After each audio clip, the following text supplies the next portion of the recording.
Trading பண்ற most of the people at least இதை ஒரு தடவையாவது தேடி இருப்பாங்க, அப்படி இல்லைன்னா கேள்வியாவது பட்டிருப்பாங்க. அதுதான் 100% ப்ராஃபிட்டபிள் ட்ரேடிங் ஸ்ட்ராட்டஜி. இந்த வீடியோல நம்ம முதல்ல ஒரு ட்ரேடிங் ஸ்ட்ராட்டஜி ஆக்சுவலி எப்படி ஒர்க் ஆகுது, 100% ப்ராஃபிட்டபிள் ட்ரேடிங் ஸ்ட்ராட்டஜினா என்ன, உண்மையாலே அந்த மாதிரியான ஒரு ட்ரேடிங் ஸ்ட்ராட்டஜி இருக்கா, ஏன் இந்த மாதிரி ஒரு ட்ரேடிங் ஸ்ட்ராட்டஜியை தேடி மக்கள் போறாங்க, அண்ட் இதை எதுக்காக யூஸ் பண்றாங்க அப்படிங்கிற விஷயத்தெல்லாம் டீடைல்டா பார்க்கலாம். வீடியோவை ஸ்கிப் பண்ணாம கடைசி வரைக்கும் பாருங்க. எல்லாருக்கும் ஹை, நான் உங்க இளையராஜா. வெல்கம் டு ட்ரேடிங் இன் எடு. இந்த மாதிரி வீடியோஸ் ரெகுலரா பார்க்க மறக்காம நம்மளோட சேனலை சப்ஸ்கிரைப் பண்ணி பக்கத்துல இருக்க பெல் ஐகானை பிரஸ் பண்ணி வச்சுக்கோங்க. அப்பதான் நாங்க வீடியோஸ் அப்லோட் பண்ண உடனே உங்களுக்கு நோட்டிபிகேஷன் வரும். ஃபர்ஸ்ட் ஒரு ட்ரேடிங் ஸ்ட்ராட்டஜி ஆக்சுவலி எப்படி ஒர்க் ஆகுது அப்படின்னு பார்க்கலாம். சிம்பிளா பார்த்தோம் அப்படின்னா ஒரு ட்ரேடிங் ஸ்ட்ராட்டஜி அப்படிங்கிறது பேட்டர்ன்ஸை கண்டுபிடிக்கிறதுக்கான ஒரு மெத்தட் அப்படின்னு சொல்லலாம். சார்ட், இண்டிகேட்டர், ஃபண்டமெண்டல் டேட்டா இல்ல வேற ஏதாவது ஒரு ஃபேக்டரை பேஸ் பண்ணி மார்க்கெட்டை நம்ம ஸ்டடி பண்றோம். அண்ட் அதன் மூலமா மார்க்கெட்டோட பிஹேவியர் என்ன அப்படிங்கறத நம்ம தெரிஞ்சுக்கிறோம். அதுல இருந்து மார்க்கெட்ல ரிப்பீட் ஆகிற பேட்டர்ன்ஸை நம்ம வந்து ஐடென்டிஃபை பண்றோம். அப்படி ஒரு பேட்டர்ன் கிரியேட் ஆச்சு அப்படின்னா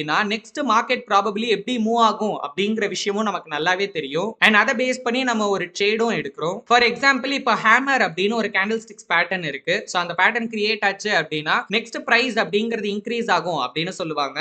சோ அப்ப ஹேமர் அப்படிங்கிற ஒரு பேட்டர்ன் மார்க்கெட்ல கிரியேட் ஆனாலே நெக்ஸ்ட் கண்டிப்பா மார்க்கெட்ல பிரைஸ் இன்க்ரீஸ் ஆகுமா அப்படின்னு கேட்டீங்கன்னா அப்படியெல்லாம் கிடையாது. இந்த ஸ்ட்ராட்டஜி எப்படி ஒர்க் ஆகும் அப்படின்னா, இப்படி ஒரு விஷயம் நடந்ததுன்னா நெக்ஸ்ட் ப்ராபபிலி மார்க்கெட் வந்து எப்படி மூவ் ஆகிறதுக்கான சான்சஸ் இருக்கு, அதுக்கு எவ்வளவு ப்ராபபிலிட்டி இருக்கு அப்படிங்கிற விஷயத்தை தான் சொல்லும். அதுக்கு பதிலா ஃபியூச்சர்ல கண்டிப்பா இதுதான் நடக்கும் அப்படிங்கிற விஷயத்தெல்லாம் பாத்தீங்கன்னா சொல்லாது. ஆல்ரெடி மார்க்கெட் எப்படி பிஹேவ் பண்ணிருக்கு அப்படிங்கறத பேஸ் பண்ணி தான் இந்த பேட்டர்ன்ஸ் அப்படிங்கறது பாத்தீங்கன்னா கிரியேட் பண்ணிருப்பாங்க. ஃபார் எக்ஸாம்பிள் இப்போ ஒரு பேட்டர்ன் கிரியேட் ஆகுது. அந்த பேட்டர்ன் கிரியேட் ஆனதுக்கு அப்புறம் 55% வந்து மார்க்கெட் இன்க்ரீஸ் ஆக சான்சஸ் இருக்கு அப்படின்னா அந்த இடத்துல நம்ம வந்து 1:2 அப்படிங்கிற ரிஸ்க் ரிவார்ட் ரேஷியோல அந்த ட்ரேடை நம்ம எடுக்கிறப்போ ஓவர் பீரியட் ஆஃப் டைம், அதாவது இப்போ ஒரு 100 ட்ரேட்ஸ் நம்ம அதே பேஸ் பண்ணி எடுக்கிறோம் அப்படின்னா அந்த இடத்துல அந்த ஸ்ட்ராட்டஜி நமக்கு வந்து ப்ராஃபிட்டபிளா ஒர்க் ஆகி இருக்கும். சோ இங்க நம்ம வந்து ப்ராஃபிட் பண்ணணும் அப்படிங்கிறதுக்காக அங்க இருக்கிற ஒவ்வொரு ட்ரேட்லயும் நம்ம ப்ராஃபிட் பண்ணிருக்கணும் அப்படிங்கிற அவசியம் கிடையாது. இன்னொன்னு அந்த பேட்டர்ன்ல 55% தான் சான்சஸ் இருக்கு. ஓகேங்களா, 45% நம்ம எதிர்பார்க்காத விஷயம் கூட நடக்கிறதுக்கான வாய்ப்பு இருக்கு. அண்ட் அதனாலதான் நம்ம எடுக்கிற ஒவ்வொரு ட்ரேடுக்குமே நம்ம வந்து ஸ்டாப் லாஸ் அப்படிங்கிற ஒரு விஷயத்தை கம்பல்சரி யூஸ் பண்ணிருப்போம். சோ நம்ம ஒரு ஸ்ட்ராட்டஜி பேஸ் பண்ணி நம்ம ட்ரேட் பண்றப்போ நம்ம எடுக்கிற சில ட்ரேட்ஸ் லாஸ் ஆனாலும் கூட லாங் டர்ம்ல நம்ம ப்ராஃபிட்டபிளா இருக்கமா இல்லையா அப்படிங்கறதுல தான் நம்ம கவனம் செலுத்தணும். 100% ப்ராஃபிட்டபிள் ட்ரேடிங் ஸ்ட்ராட்டஜினா என்ன? ரொம்ப சிம்பிள். நம்ம எடுக்கிற எல்லா ட்ரேட்லயுமே நம்ம வந்து ப்ராஃபிட் பண்ணுவோம். அந்த மாதிரி ஒரு ட்ரேடிங் ஸ்ட்ராட்டஜியை யூஸ் பண்ணி நம்ம ட்ரேட் பண்றப்போ சோ ஒரு ட்ரேட் கூட ஸ்டாப் லாஸ் ஹிட் ஆகி இருக்காது. இன்ஃபேக்ட் வந்து அந்த மாதிரியான ட்ரேடிங் ஸ்ட்ராட்டஜில நம்ம வந்து ஸ்டாப் லாஸ் யூஸ் பண்ணுங்கிற அவசியம் கூட இருக்காது. ஏன்னா நம்ம அந்த ட்ரேடை எடுத்தோம் அப்படினாலே நெக்ஸ்ட் அந்த விஷயம் தான் கம்பல்சரி நடந்திருக்கும். சோ அதனால எல்லா ட்ரேட்ஸுமே பாத்தீங்கன்னா ப்ராஃபிட்டபிளா இருந்திருக்கும். உண்மையாலே அந்த மாதிரியான ஒரு ட்ரேடிங் ஸ்ட்ராட்டஜி இருக்கா இல்லையா அப்படிங்கறத தெரிஞ்சுக்கிறதுக்கு முன்னாடி நம்ம ரெண்டு முக்கியமான விஷயங்களை பார்க்கணும். முதல்ல மார்க்கெட் ஆக்சுவலி எப்படி ஒர்க் ஆகுது அப்படின்றத பார்க்கலாம். நீங்க எந்த மார்க்கெட் வேணாலும் எடுத்துக்கலாம். Stock market, forex, commodity, futures and option, crypto அப்படின்னு எந்த ஒரு மார்க்கெட் எடுத்துக்கிட்டீங்கனாலுமே அதுல பொதுவா இருக்கிற ஒரு விஷயம் என்ன அப்படின்னா இங்க லட்சக்கணக்கான ட்ரேடர்ஸ் ஒவ்வொரு செகண்டும் மார்க்கெட்ல தொடர்ந்து பை அண்ட் செல் பண்ணிட்டே இருக்காங்க அந்த மார்க்கெட் ஓபன்ல இருக்க டைம்ல. சோ இந்த இடத்துல அந்த பிரைஸோட மூவ்மெண்ட்டுக்கு ரொம்ப முக்கியமான காரணமா இருக்கிறது என்ன அப்படின்னு பாத்தீங்கன்னா இந்த பையரும் செல்லரும் மார்க்கெட்ல போடுற இந்த சப்ளை அண்ட் டிமாண்ட் தான். அந்த சப்ளை அண்ட் டிமாண்ட பாதிக்கிறதுக்கு எவ்வளவோ ஃபேக்டர்ஸ் பாத்தீங்கன்னா இருக்கு. உதாரணத்துக்கு எக்கனாமிக் நியூஸா இருக்கட்டும், இல்ல ஒரு கம்பெனில இருந்து ரிலீஸ் ஆகிற ரிசல்ட்ஸா இருக்கட்டும், இல்ல ஒரு பொலிட்டிக்கல் ஈவெண்டா இருக்கட்டும், இந்த மாதிரி ஏகப்பட்டது நம்ம சொல்லிக்கிட்டே போலாம். பட் எந்த ஃபேக்டர் எப்படி இருந்தாலும் கடைசியா வந்து பாத்தீங்கன்னா அந்த சப்ளை அண்ட் டிமாண்ட பேஸ் பண்ணி தான் அந்த பிரைஸ் அப்படிங்கிறது மார்க்கெட்ல சேஞ்ச் ஆகுது. சோ அதனால மார்க்கெட்ல மூவ்மெண்ட் அப்படிங்கிறது பாத்தீங்கன்னா பிக்ஸ்டாலாம் இருக்காது. அது எப்பவுமே வந்து ரேண்டமா தான் மூவ் ஆகும். அதாவது மார்க்கெட் அப்படிங்கிறது ஒரு அன்சர்டைனிட்டியான ஒரு பிளேஸ். இங்க எது வேணாலும் எப்ப வேணாலும் எந்த டைம் வேணாலும் பாத்தீங்கன்னா நடக்கிறதுக்கான வாய்ப்பு இருக்கு. பிரைஸ் ரேண்டமா மூவ் ஆகுறதுக்கு ரொம்ப முக்கியமான காரணமும் அதே சப்ளை அண்ட் டிமாண்ட் தான். கொஞ்ச நாள் முன்னாடி அதானி கம்பெனி மேல ஒரு பெரிய குற்றச்சாட்டு பாத்தீங்கன்னா வச்சிருந்தாங்க. சோ அந்த டைம்ல மார்க்கெட்ல ரொம்ப ஒரு பேனிக்கான சிச்சுவேஷன் கிரியேட் ஆகி பயங்கரமா அதானி குரூப்ஸோட ஷேர்ஸ் அப்படிங்கிறது ஃபால் ஆச்சு. அதுக்கப்புறம் திரும்பவும் அந்த கம்பெனி மேல ஒரு குற்றச்சாட்டு வச்சப்ப அந்த மாதிரி ஒரு பெரிய ஃபால்லாம் பாத்தீங்கன்னா நடக்கவே இல்ல. இந்த இடத்துல அந்த கம்பெனி மேல 2 தடவை குற்றச்சாட்டு வச்சப்பையும் மார்க்கெட்டோட ரியாக்ஷன் ஃபர்ஸ்ட் டைம் ஒரு மாதிரியும் செகண்ட் டைம் ஒரு மாதிரியும் பாத்தீங்கன்னா இருந்துச்சு. சோ இதுல இருந்தே நம்ம புரிஞ்சுக்கலாம் ஒரே விஷயத்துக்கே மக்கள் வந்து ஒரே மாதிரி எல்லா டைமும் வந்து ரியாக்ட் பண்ணிட்டு இருக்க மாட்டாங்க. சோ இந்த எல்லா விஷயமும் சேர்ந்துதான் மார்க்கெட்ல இந்த பிரைஸோட மூவ்மெண்ட்டை ரேண்டம் ஆக்குது. இங்க தான் எல்லாருக்கும் ஒரு முக்கியமான கேள்வி வரும். அது என்ன அப்படின்னா இந்த மாதிரி அன்சர்டைனா இருக்கிற ஒரு பிளேஸ்ல ஒரு ட்ரேடிங் ஸ்ட்ராட்டஜி மட்டும் எப்படி ப்ரோ ஒர்க் ஆகும் அப்படின்னு நீங்க கேட்டீங்கன்னா நான் ஆல்ரெடி சொல்லியிருக்கேன். ஒரு ட்ரேடிங் ஸ்ட்ராட்டஜி அப்படிங்கிறது பேட்டர்னை கண்டுபிடிக்கிறதுக்கான ஒரு மெத்தட் அப்படின்னு. நீங்க எந்த ஸ்ட்ராட்டஜி வேணாலும் எடுத்துக்கலாம். அதுல நம்ம ஹிஸ்டாரிக்கலி ரிப்பீட் ஆகிற ஈவென்ட்ஸ் தான் பாத்தீங்கன்னா பாத்தீங்கன்னா பிரசன்ட்ல மார்க்கெட்டை அனலைஸ் பண்ணி கண்டுபிடிக்க ட்ரை பண்றோம் அண்ட் அதை பேஸ் பண்ணி நம்ம ட்ரேட பிளான் பண்றோம். சோ என்னதான் மார்க்கெட் வந்து ஒரு அன்சர்டைனான பிளேஸாவே இருந்தாலும் மார்க்கெட்ல ஹிஸ்டாரிக்கலி ரிப்பீட் ஆகிற பேட்டர்ன்ஸை நம்ம வந்து கண்டுபிடிக்கிறதன் மூலியமா அதை நமக்கு சாதகமா நம்மளால பயன்படுத்திக்க முடியும். அண்ட் இதனாலதான் அப்படி ஒரு விஷயம் நடந்தா ஒவ்வொரு தடவையும் மார்க்கெட்ல அதுக்கு ஏத்த மாதிரியான ரியாக்ஷன், அதாவது 100% ஒரே மாதிரியான ரியாக்ஷன் அப்படிங்கறத நம்மளால எக்ஸ்பெக்ட் பண்ண முடியாது.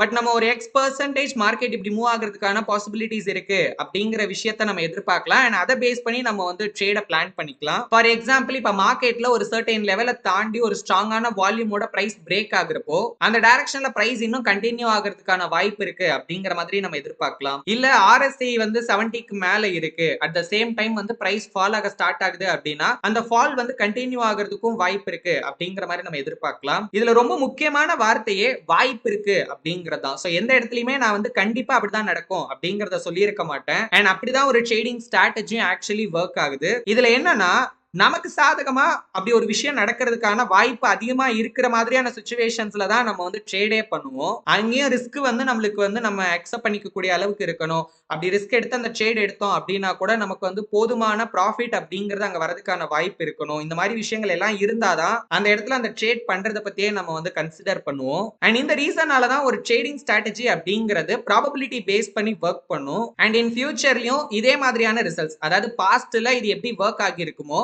அதே மாதிரியான ஒரு ரிசல்ட்ஸை நம்ம வந்து ஃபியூச்சர்லயும் எக்ஸ்பெக்ட் பண்ணுவோம். சரி, ஓகே ப்ரோ, உண்மையாலே 100% ப்ராஃபிட்டபிள் ட்ரேடிங் ஸ்ட்ராட்டஜி இருக்கா இல்லையா அப்படின்னு கேட்டீங்கன்னா இதுக்கு உண்மையான பதில் இல்ல அப்படிங்கிறது தான். ஏன்னா ஏற்கனவே நம்ம பார்த்த ரெண்டு ஐடியாஸை நீங்க கனெக்ட் பண்ணி பார்த்தீங்கனாலே இது ஏன் பாசிபிளே இல்ல அப்படிங்கிற விஷயத்தை நீங்க புரிஞ்சுக்க முடியும். மேபி இப்போ ஒரு பேட்டர்ன் இருக்கு, அது வந்து ஹிஸ்டாரிக்கலா நம்ம பார்த்தோம் அப்படின்னா ஒரு 70% இல்ல ஒரு 80% அளவுக்கு வந்து ஒர்க் அவுட் ஆகிருக்கு அப்படின்னா பிரசன்ட் அண்ட் ஃபியூச்சர்ல கிட்டத்தட்ட அதே மாதிரியான ஒரு பெர்சன்டேஜ் நம்ம எக்ஸ்பெக்ட் தான் பண்ணலாம். அதுக்காக அந்த பெர்சன்டேஜ் மார்க்கெட்ல ரிப்பீட் ஆகும் அப்படின்னு நம்மளால சொல்லிட முடியாது. பட் எந்த ஒரு ஸ்ட்ராட்டஜியுமே நமக்கு வந்து 100% கேரண்டீடா பாத்தீங்கன்னா ஒர்க் அவுட் ஆகியிருக்காது. மேபி எப்பயாவது ஒரு ரொம்ப ரொம்ப ஒரு ஷார்ட் பீரியட் ஆஃப் டைம்ல அப்படி நடந்திருக்கலாம். பட் ஆனா நம்ம லாங் டேர்ம் ரிசல்ட்ஸ் தான் வந்து மெயினா ஃபோக்கஸ் பண்ணணும். ஷார்ட் டேர்ம்ல அந்த மாதிரி 100% ப்ராஃபிட்டபிளா இருக்கிற ஸ்ட்ராட்டஜியால லாங் டேர்ம்ல அப்படியெல்லாம் பாத்தீங்கன்னா கண்டிப்பா இருக்கவே முடியாது. ஏன்னா மார்க்கெட் கண்டிஷன் அப்படிங்கிறது தொடர்ந்து ஏதாவது ஒரு ஃபேக்டர்னால சேஞ்ச் ஆகிட்டே தான் இருக்கும். அண்ட் இந்த ரீசனால தான் 100% ப்ராஃபிட்டபிள் ட்ரேடிங் ஸ்ட்ராட்டஜி அப்படிங்கிற ஒரு விஷயம் இல்லவே இல்ல. சரி, ஓகே, இப்ப நான் சொன்ன விஷயம் எல்லாத்தையுமே மறந்துருங்க. சிம்பிளா யோசிச்சு பாருங்க, அப்படி ஒரு ஸ்ட்ராட்டஜி உண்மையாலே இருந்தா என்ன ஆகும் அப்படிங்கறத பார்க்கலாம். முதல்ல அப்படி ஒரு ஸ்ட்ராட்டஜி யூஸ் பண்றவங்க செம்மையா பாத்தீங்கன்னா ப்ராஃபிட் பண்ணுவாங்க. ஏன் ஈவன் வந்து உலகத்தோட டாப் 10 பணக்காரங்கள்ல ஒருத்தரா கூட அந்த ட்ரேடர் வந்து மாறுறதுக்கான வாய்ப்பு இருக்கு. சும்மாலாம் நான் சொல்லல, நீங்களே யோசிச்சு பாருங்க. இப்ப ட்ரேடிங்ல நம்மளால எவ்வளவு ப்ராஃபிட் பண்ண முடியும்? இதுக்கு ஏதாவது லிமிட் இருக்கா அப்படின்னு கேட்டீங்கன்னா இல்ல. சோ அவங்க கிட்ட வந்து ஒரு சின்ன ட்ரேடிங் கேபிட்டல் இருக்கு அப்படின்னா கூட அதை காம்பவுண்டிங் பேசிஸ்ல ட்ரேட் பண்ணி, ஏன்னா அவங்களுக்கு தான் லாஸே வராது, அவங்க எடுக்கிற எல்லா ட்ரேட்லயும் அவங்க ப்ராஃபிட் தான் பண்ண போறாங்க. அப்படிங்கிறப்போ காம்பவுண்டிங்லயே கூட பாத்தீங்கன்னா அவங்க வந்து ரொம்ப அதிகமா ப்ராஃபிட் பண்றதுக்கான வாய்ப்பு இருக்கு. அதை மீறி அப்படி ஒருத்தர் ஒரு ட்ரேடிங் ஸ்ட்ராட்டஜியை ஃபாலோ பண்ணி ட்ரேட் பண்றாரு அப்படின்னா கூட அது நமக்கு தெரிஞ்சிருக்கிறதுக்கு வாய்ப்பு ரொம்ப கம்மி தான். ஏன்னா இப்ப அவர் அதை வெளியே ஷேர் பண்ணாரு அப்படின்னா அவருக்கு அந்த ஸ்ட்ராட்டஜி வந்து ஒர்க் அவுட் ஆகாம போறதுக்கும் வாய்ப்பு இருக்கு. ஏன்னா மார்க்கெட்டை பொறுத்த வரைக்கும் ஒரு விஷயம் ஃபேமஸ் ஆகுது அப்படின்னு வச்சுக்கோங்களேன், அதுக்கப்புறம் அந்த விஷயம் ஒர்க் அவுட் ஆகாம போயிடும் அப்படின்னு சொல்லுவாங்க. ஹிஸ்டாரிக்கலா இந்த மாதிரி எவ்வளவோ ஸ்ட்ராட்டஜிஸ் வந்து ஃபெயில் ஆகிருக்கு மார்க்கெட்ல பாப்புலர் ஆனதுக்கு அப்புறமா. உண்மையாலே அப்படி ஒரு ட்ரேடிங் ஸ்ட்ராட்டஜி இல்ல அப்படின்னா ஏன் பெரும்பாலான மக்கள் அதை தேடி போறாங்க? இதுக்கான பதில் நம்மளோட ட்ரேடிங் சைக்காலஜில தான் இருக்கு. ஃபர்ஸ்ட் ரீசன் என்ன அப்படின்னு பாத்தீங்கன்னா ஃபியர் ஆஃப் லாஸ். அதாவது மோஸ்ட் ஆஃப் த ட்ரேடர்ஸ்க்கு எங்க நம்ம வந்து நம்மளோட பணத்தை இழந்துருவோமோ இல்ல நம்ம பணத்தை இழக்கவே கூடாது அப்படிங்கிற ஒரு எண்ணம் பாத்தீங்கன்னா இருக்கும். சோ அப்படி இருக்கிறப்ப ஆட்டோமேட்டிக்கா வந்து லாஸே இல்லாத மாதிரி ஒரு ட்ரேடிங் ஸ்ட்ராட்டஜியை தேடி போலாம் அப்படிங்கறதான் பாத்தீங்கன்னா அவங்களுக்கு தோணும். ரெண்டாவது கிரீட் அண்ட் ஷார்ட்கட் திங்கிங். எப்படியாவது நம்ம வந்து ஒரு கம்மியான எஃபர்ட் போட்டு ரொம்ப சீக்கிரமா பணக்காரன் ஆகிரணும் அப்படிங்கிற எண்ணம். சோ இந்த மாதிரி 100% ப்ராஃபிட்டபிள் ஸ்ட்ராட்டஜியா இருந்தா நம்ம வந்து ரொம்ப சீக்கிரமா நிறைய ப்ராஃபிட் பண்ணலாம் அப்படிங்கறதுனால கூட பாத்தீங்கன்னா அதை தேடி போறாங்க. Number 3, illusion of control. இப்ப மார்க்கெட்ல நான் ஒரு கரெக்டான பேட்டர்னை கண்டுபிடிச்சிட்டாலே போதும், சோ மார்க்கெட்டே நம்ம கண்ட்ரோல் பண்ணிடலாம் அப்படின்னு நினைக்கிறது. And last and finally marketing drops. Social மீடியால இந்த ஃபேக் குரூஸ் என்ன பண்றாங்க அப்படின்னா ஜஸ்ட் அவங்க வந்து ப்ராஃபிட் மட்டும் பண்ற மாதிரி பாத்தீங்கன்னா ப்ரொஜெக்ட் பண்ணுவாங்க. சோ இத பாக்குற மக்களுக்கு நம்மளுக்கு அப்படி ஒரு ட்ரேடிங் ஸ்ட்ராட்டஜி இருக்கு போல இருக்கு. சோ அத யூஸ் பண்ணா நம்மளும் இந்த மாதிரி வந்து சூப்பரா ட்ரேட் பண்ணலாம், லாபகரமா ட்ரேட் பண்ணலாம் அப்படிங்கிற ஒரு எண்ணத்த பார்த்தீங்கன்னா உருவாக்குறாங்க. பட் உண்மையிலேயே அந்த 100% ப்ராஃபிட்டபிள் ட்ரேடிங் ஸ்ட்ராட்டஜிய எதுக்கு யூஸ் பண்றாங்க அப்படின்னு கேட்டீங்கன்னா, சோஷியல் மீடியால தான் போஸ்ட் பண்ற வீடியோஸ்ல அதிக வியூஸ் கிடைக்கணும் அப்படிங்கிறதுக்காக, தன்னோட பெய்டு கோர்ஸ நிறைய பேர் வாங்கணும் அப்படிங்கிறதுக்காக, தன்னோட பாட்ஸ் அல்காரிதம செல் பண்ணணும் அப்படிங்கிறதுக்காக, டெலிகிராம்ல இல்ல வாட்ஸ்அப் சேனல்ல நம்ம போஸ்ட் பண்ற ட்ரேடிங் சிக்னல்ஸ நிறைய பேர் ஃபாலோ பண்ணணும் அப்படிங்கிறதுக்காக, இல்ல சோஷியல் மீடியால நமக்கு வந்து அதிக ஃபாலோவர்ஸ் கிடைக்கணும் அப்படிங்கிறதுக்காக தான் பாத்தீங்கன்னா இந்த 100% ப்ராஃபிட்டபிள் ட்ரேடிங் ஸ்ட்ராட்டஜி அப்படிங்கறத யூஸே பண்றாங்க. ஒரு விஷயம் தெளிவா புரிஞ்சுக்கோங்க, இது வரைக்கும் அந்த மாதிரி ஒரு ட்ரேடிங் ஸ்ட்ராட்டஜி இருந்தது கிடையாது. இதுக்கப்புறமும் அந்த மாதிரியான ஒரு ட்ரேடிங் ஸ்ட்ராட்டஜியை யாராலையும் பாத்தீங்கன்னா உருவாக்கவும் முடியாது. இத வந்து ரெண்டு வகையான பீப்புள்ஸ் யூஸ் பண்ணுவாங்க. ஒன்னு வந்து ப்ராப்பரா ட்ரேடிங் நாலேஜே இல்லாதவங்க பாத்தீங்கன்னா யூஸ் பண்ணுவாங்க. இல்ல அப்படின்னா அப்படி ஒண்ணு இல்ல அப்படின்னு தெரிஞ்சும் தன்னோட சுய லாபத்துக்காக பாத்தீங்கன்னா அப்படி ஒண்ணு யூஸ் பண்ணி இப்ப நான் சொன்ன ரீசன்ல ஏதாவது ஒண்ணுக்காக பாத்தீங்கன்னா அவங்க யூஸ் பண்ணிருப்பாங்க.